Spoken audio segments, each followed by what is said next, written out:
Has big data and analysis of big data taught us something new and important about why the biggest problems we face persist, why there are still people living in poverty, why are income inequalities growing rather than shrinking, why is economic growth stagnated, why are we not able to cooperate to curb climate change? I have to say that the answer is that they don't.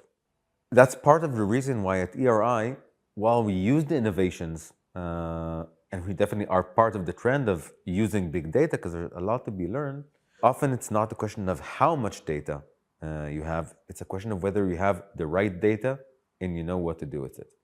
I'll give an example. So you can drown in a sea of data, right? Knowing 1,000 factors updated in real time about the chances that pertain to the chances of kids born to lower income bracket families to enter the middle class. But you'd be much better off if you knew these two things. What is the quality of the education that they're getting? And what is the quality of the financial support that is delivered through Social Security for them to be able to capitalize on the education that they're getting? Because in the end, if you cut through the complexity, there are two things that hinder people who are born to low-income families from a fair chance.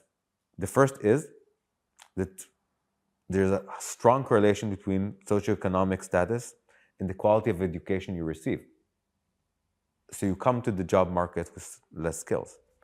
The second is that income inequalities of your family make you compete with other equally skilled people with a disadvantage. If you understand these two basic facts, you suddenly realize that you don't need all of the data. You need to understand how well is the system operating in making sure that people from low-income backgrounds have the skills that they need, and how good the system is in making sure that income inequalities don't play too much of a role in competing for jobs in the job market. These two important truths can be lost in the sea of big data. So in that, what we're trying to add to the trend is something, if you want, it is very old school. Not machine learning, but very human thinking. What's the problem you're trying to solve? What's the question that if you manage to answer, you'll know how to solve it? And what is the right data you need to access in order to answer that big question?